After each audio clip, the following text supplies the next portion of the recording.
Ya, halo pemirsa, apa kabar Anda hari ini? Langsung dari studio IDX Channel Jakarta, saya Prasetyo Wibowo kembali hadir dalam Market Review, program yang mengupas isu-isu yang menjadi penggerak ekonomi di tanah air. Live streaming kami bisa Anda saksikan juga di idxchannel.com dan langsung saja kita mulai Market Review selengkapnya.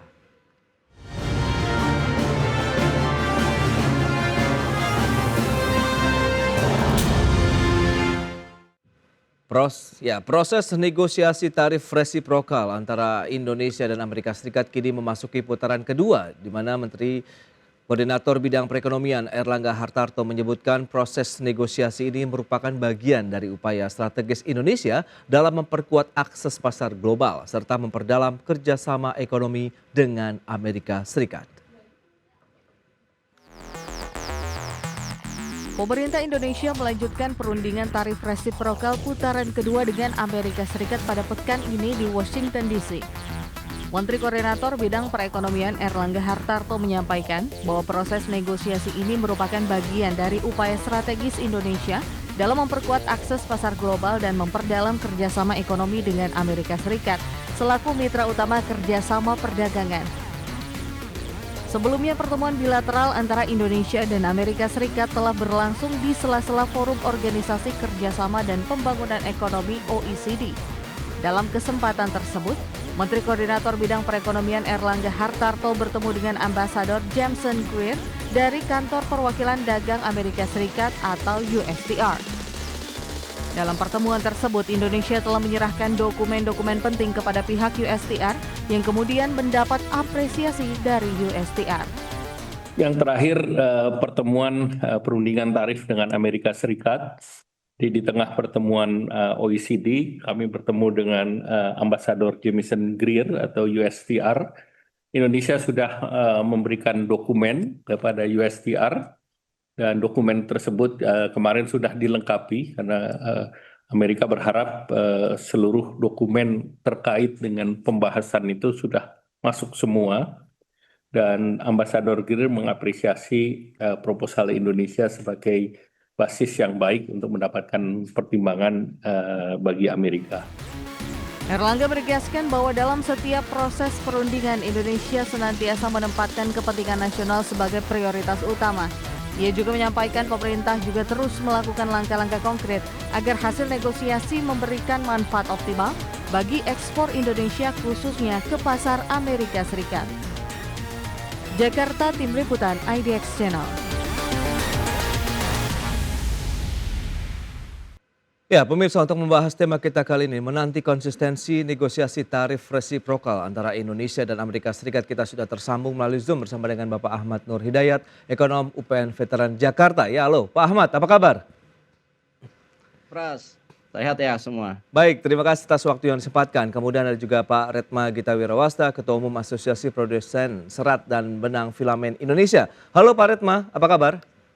Baik, Mas Pras. Baik, terima kasih juga atas waktu yang disempatkan, dan sebelum membahas lebih jauh bagaimana review terlebih dahulu nih dari Pak Ahmad ya terkait dengan proses negosiasi tarif resiprokal antara Indonesia dengan Amerika Serikat saat ini. Terutama ini pasca keputusan banding begitu ya dari Amerika Serikat yang menyatakan bahwa kebijakan tarif resiprokal Donald Trump masih tetap berlaku ini Pak Ahmad.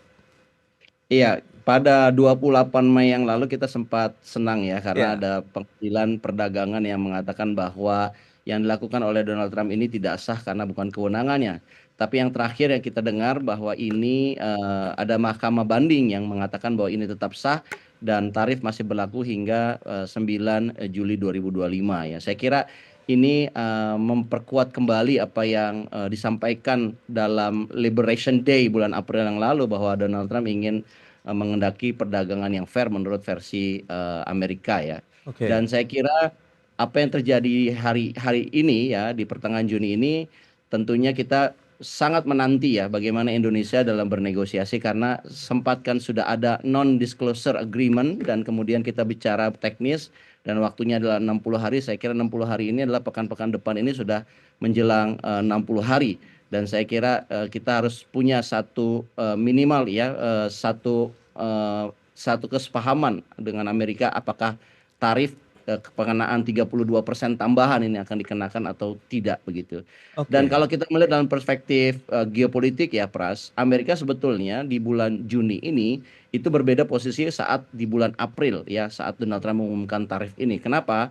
Di bulan April itu Donald Trump sangat gagah ya, mendapatkan satu apa istilahnya kepuasan dan dukungan yang tinggi di dalam negerinya. Tapi kalau kita lihat akhir-akhir ini, ternyata Donald Trump di bulan Juni ini mengalami satu posisi yang bermasalah. Sebutkan lah 1-2 hari terakhir ini ada terjadi unrest di Los Angeles ya, di Oke. mana adanya penolakan terhadap kebijakan imigrasinya Donald Trump. Belum lagi 3 hari yang lalu di akhir weekend antara Elon Musk ya yang merupakan sekutu terkuatnya ya yang memenangkan Donald Trump, kita melihat ada perkelahian konflik ya antara Elon Musk dengan Donald Trump di sosial media, begitu saling saut dengan menunjukkan ketidakpercayaan satu sama lain. Dan ini menunjukkan bahwa sebetulnya eh, satu sisi ya kita cukup senang karena perlawanan dalam arti pengenaan tarif Donald Trump ini posisinya berbeda dengan posisi bulan April yang lalu. Artinya mungkin Donald Trump lebih memilih daripada berhadapan ya dengan dalam negeri dengan luar negeri, mungkin akan bersikap easy ya terhadap negosiasi tarif yang akan berlangsung bulan Juni ini begitu. Baik, baik. Ini dianalisis yang menarik ya terkait dengan kondisi terkini dari penerapan tarif resiprokal begitu oleh pemerintahan Donald Trump. Nah, dari kacamata pelaku usaha sendiri, Pak Retma, Anda melihat bagaimana begitu dinamika perekonomian dunia yang dipengaruhi oleh kebijakan tarif resiprokal tadi begitu? Apakah ini juga berdampak terkait dengan kinerja industri tekstil begitu hingga saat ini?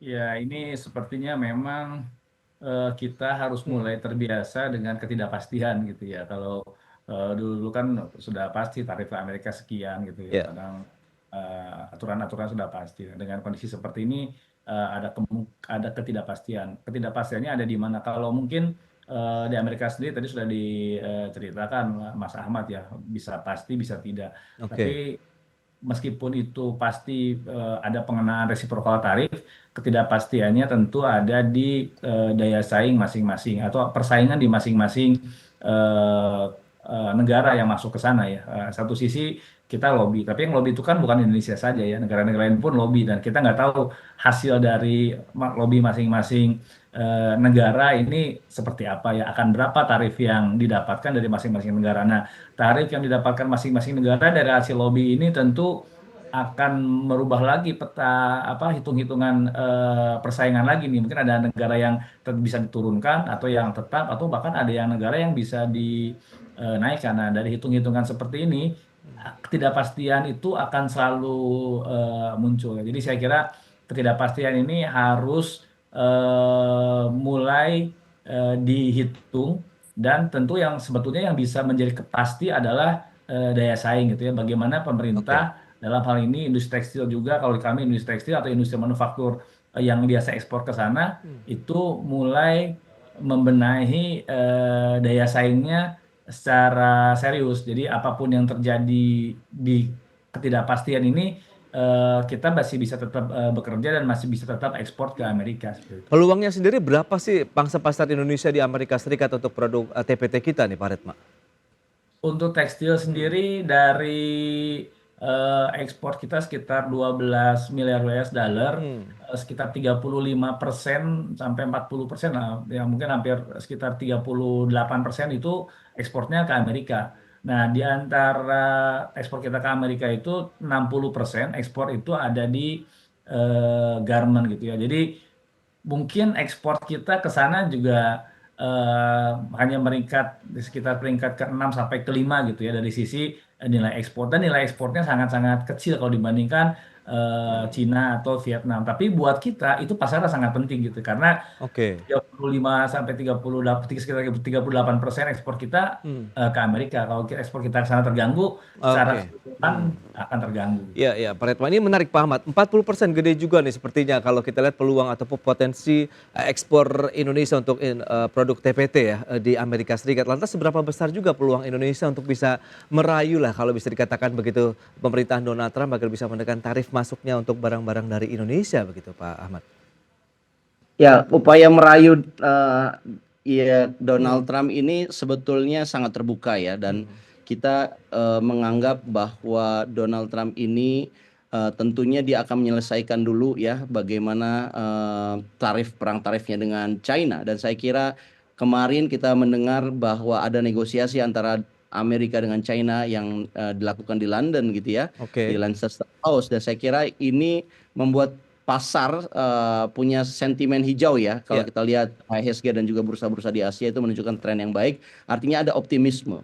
Dan saya kira dengan adanya optimisme, negosiasi Amerika dengan China ini juga membuka ya bahwa upaya merayu kita dengan Donald Trump mungkin saja bisa lebih baik kita lakukan. Kenapa? Karena Donald Trump ini kan adalah the man of transactional ya. Artinya yang dilakukan berarti masuk ya, bisa mencapai win-win ya. Kalau kita lihat pasca pertemuan ini di delegasi Amerika ditanya, mereka menyatakan kemenangan, delegasi Cina juga mengatakan kemenangan. Jadi ini sebetulnya transaksional yang bagus dan ini bisa ditiru oleh kita ya. Dan yang saya kira kalau kita yang dilakukan oleh Pak Erlangga dan delegasi ya, itu kan menawarkan satu imbalan konkret ya. Misalkan Indonesia akan mengusulkan impor berbagai barang termasuk energi ya, LPG, gandum juga kedelai, supaya defisitnya Amerika itu bisa kembali setidaknya di level yang bisa balance lah begitu. Nilai yang dijanjikan total 19,5 miliar US dollar, dan saya kira tadi 40% tekstil kita di ekspor ke Amerika, dan kalau lihat posisinya 12 miliar itu kira-kira hampir setengahnya dari total ekspor kita ke Amerika adalah barang tekstil Oke. Prasta. Sehingga kita berharap dalam merayu ini ya peluangnya terbuka lebar. Bagaimana kita bisa meniru Cina itu adalah questionable yang kita tanyakan ya. Bagaimana tim ini bisa berhasil seperti halnya Cina menyatakan kemenangannya juga terhadap Donald Trump. Dan kita Oke. juga harus lihat India ya, karena India juga menunjukkan satu strategi yang hampir mirip ya dengan China, di mana India menunjukkan satu negosiasi yang rasional dan pragmatis gitu Ya. ya. Saya kira kita juga sudah menyatakan itu, dan kita tunggu saja hasil Ya. dalam waktu dekat. Baik, itu di aspek lain juga yang dikeluhkan Amerika Serikat lah kalau kita lihat terkait dengan kebijakan ekonomi Indonesia seperti non tarif barrier, kemudian sistem pembayaran kris. Kita akan bahas lebih jauh nanti di segmen berikutnya Pak Ahmad dan Pak Retma. Kita akan jeda dulu sebentar. Pemirsa, tetaplah bersama kami.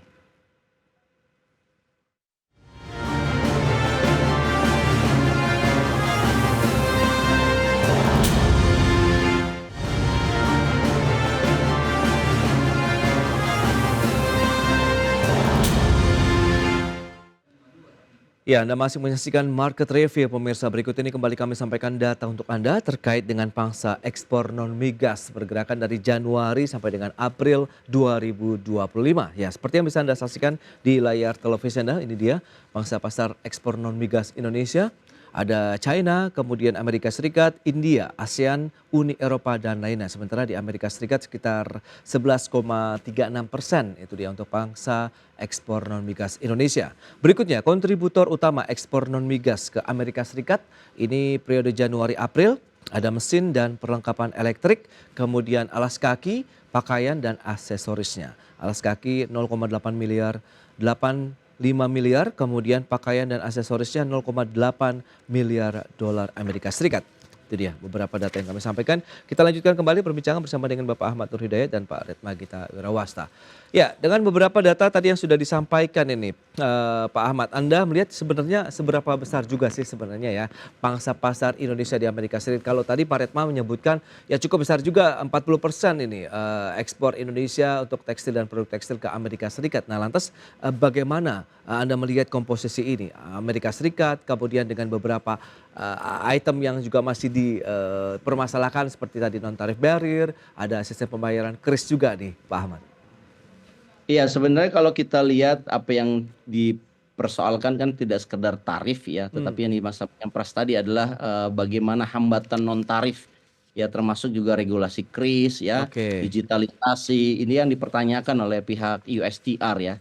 Dan saya kira kalau kita bicara yang sifatnya adalah non hambatan tarif ya, itu memang banyak yang disposable ya, sangat kontroversi lah. Masing-masing pihak menganggap itu bukan hambatan, tapi pihak lain mengatakan hambatan. Persoalan kris misalkan kita Indonesia tidak pernah mengganggu visa masternya Amerika.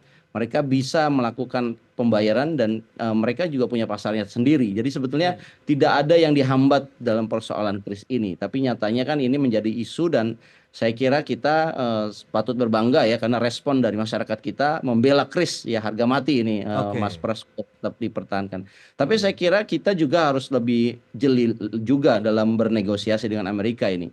Maksudnya apa? Kalau kita melihat Amerika ini kan selalu mempertanyakan tadi disebutkan barang-barang ya, goods ya, termasuk adalah tadi alas kaki ya, mesin perlengkapan listrik dan sebagainya. Iya. Tapi sebenarnya Amerika mengalami satu surplus yang luar biasa dan kita tuh defisit. Kalau kita bicara mengenai services, katakanlah banyak produk-produk services terutama di IT itu yang digunakan oleh masyarakat Indonesia dan barangnya adalah miliknya Amerika. Sebutlah miliknya Elon Musk X ya, Oke. belum lagi Nvidia, kemudian berbagai fasilitas AI yang digunakan oleh masyarakat Indonesia, produk Instagram, Facebook dan sebagainya. Itu kalau di total ada yang menotal bagaimana balance ya, ternyata itu adalah 40 miliar US dollar nilai dari services yang perusahaan-perusahaan Amerika mengambil keuntungan dari dalam negeri Indonesia.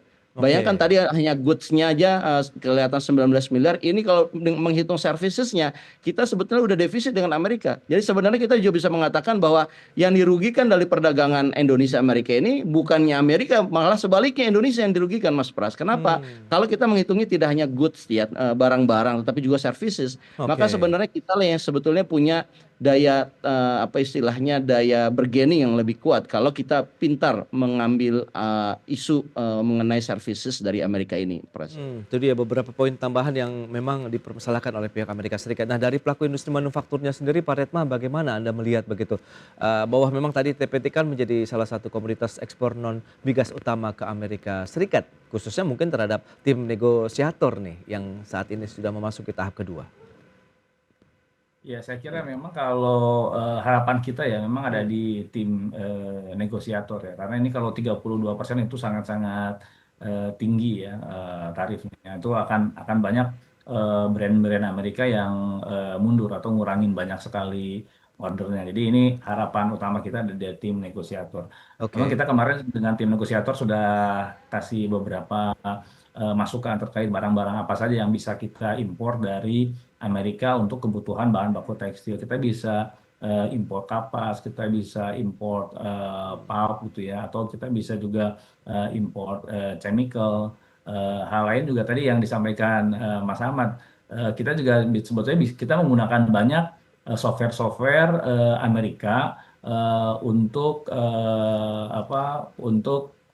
IT ya, IT di kita untuk industri 4.0 gitu ya. Jadi saya kira itu bisa untuk bahan negosiasi. Selain yang tadi juga disampaikan ya, kita cepat-cepat realisasi untuk terkait dengan migas karena gas ini juga sangat penting untuk industri. Jadi di satu sisi kita juga masih butuh gas yang lebih kompetitif harganya gitu ya. Jadi kalau ini cepat direalisasikan, saya kira tarifnya juga akan bisa diturunkan. Oke, strategi kemudian mitigasi dari hasil keputusan final mungkin dari negosiasi tarif resiprokal ini kalau seandainya memang akhirnya tidak memberikan kondisi yang menguntungkan bagi produk manufaktur Indonesia khususnya TPT ini seperti apa, Pak Redma?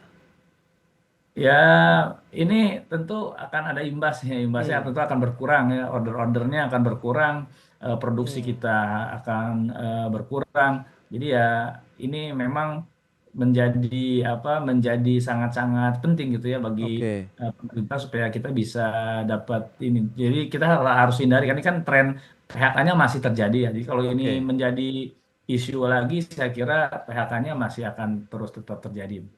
Oke, nah lantas strategi yang perlu juga disiapkan oleh pemerintah kalau memang nanti proses negosiasi ini tidak berhasil, nanti kita ke Pak Ahmad di segmen berikutnya. Kita akan jeda dulu sebentar ya Pak Ahmad dan juga Pak Redma. Pemirsa tetaplah bersama kami.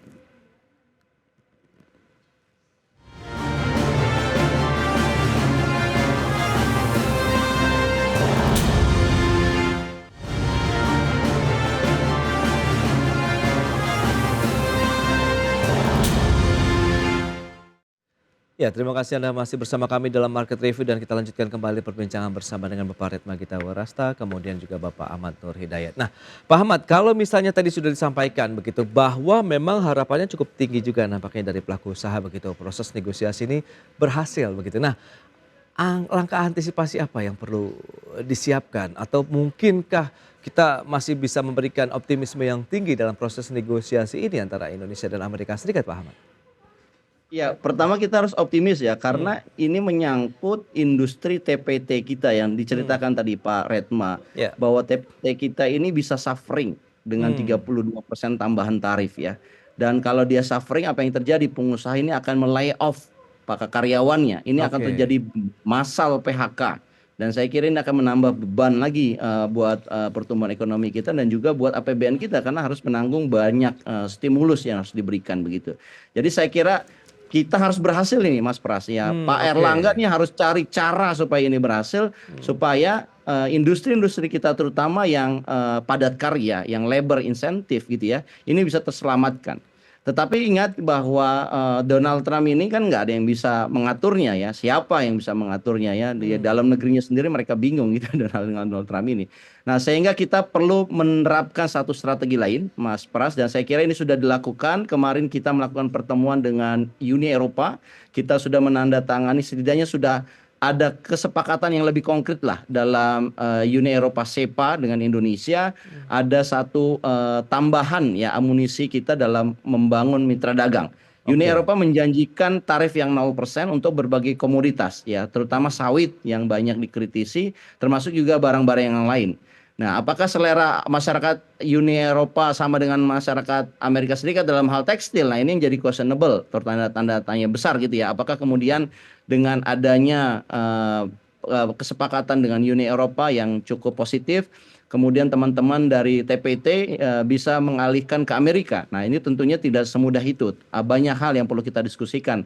Tetapi setidaknya salah satu diversifikasi pasar yang sudah dilakukan oleh Indonesia dan tim delegasi ini juga cukup bagus. Hanya saja memang kurang agresif ya.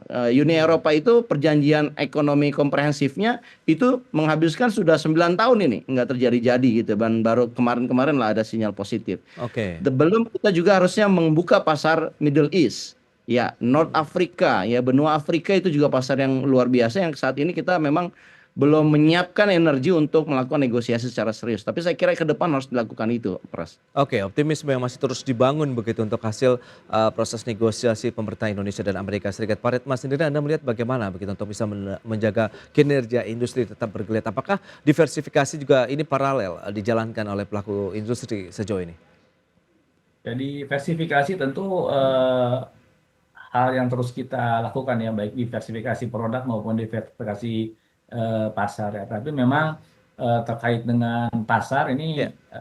tantangannya akan lebih sulit dengan ketidakpastian ini ya, karena begitu barang-barang Cina dihambat ke Amerika, di mana Cina pun untuk tekstil pasar utamanya adalah Amerika dan Eropa gitu ya, sama. Jadi begitu mereka dihambat masuk ke Amerika, tentu mereka akan mencari pasar lain. Nah, jadi kita di kompetisi di pasar lain ketika kita melakukan diversifikasi tentu akan semakin ketat ya. Bahkan termasuk di pasar kita sendiri, begitu kita masuk ke pasar kita sendiri juga barang-barang Cina juga akan semakin deras masuk ya. Jadi Oke. memang selain diversifikasi juga saya kira memang harus ada touch dari pemerintah ya. Kalau diversifikasi market, saya kira kita harus lebih intens ya Ya, discuss dengan menggunakan atas perdagangan kita ya, untuk masuk ke pasar-pasar yang tujuan kita diversifikasi. Nah, terkait pasar domestik, ini juga pasar yang sangat besar dan tidak boleh ditinggalkan. Dan dengan kondisi yang tidak pasti perang dagang ini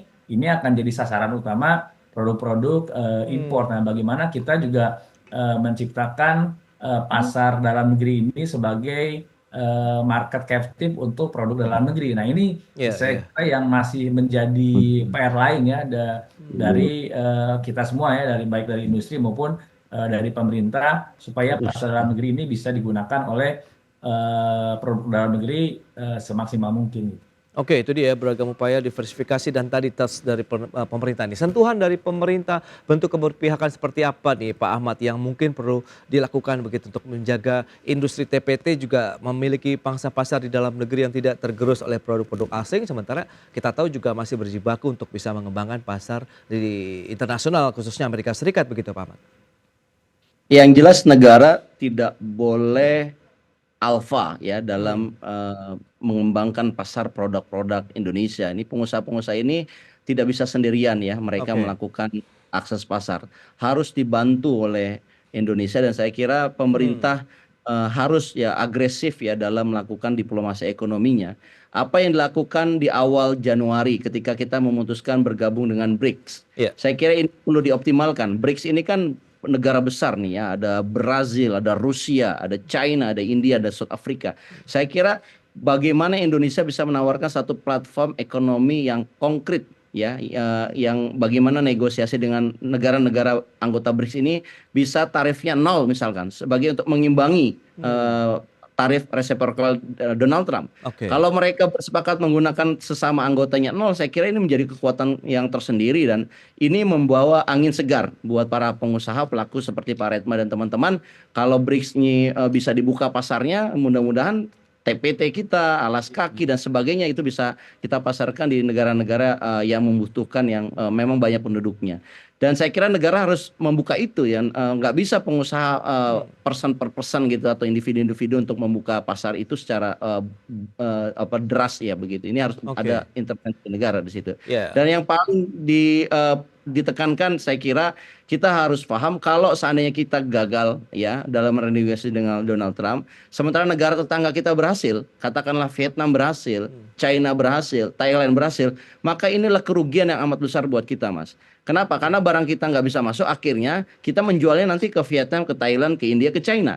Nanti dari mereka lah yang kemudian mengekspornya ke Amerika. Kan sebetulnya kita bisa mendapatkan untung langsung sebetulnya. Oke, ya. Karena kita gagal dalam bernegosiasi, akhirnya negara-negara tetangga lah yang akan mendapatkan banyak manfaat daripada Indonesia. Dan Iya, itu iya. adalah satu pilihan yang sangat buruk sekali menurut saya. Baik, berarti memang harapan masih cukup tinggi ya. Semoga tadi optimismenya masih tetap terjaga, keberhasilannya juga sesuai dengan harapan bagaimana proses negosiasi yang masih berlangsung antara Indonesia dan Amerika Serikat sehingga memberikan angin segar juga nih bagi industri di tanah air. Baik, Pak Ahmad terima kasih banyak atas kehadirannya, informasi dan juga update yang sudah diberikan. Pak Redma juga terima kasih atas informasi insight yang sudah disampaikan kepada pemirsa pada hari ini. Selamat melanjutkan aktivitas Anda kembali. Salam sehat. Sampai berjumpa kembali Pak Ahmad, Pak Redma. Terima kasih.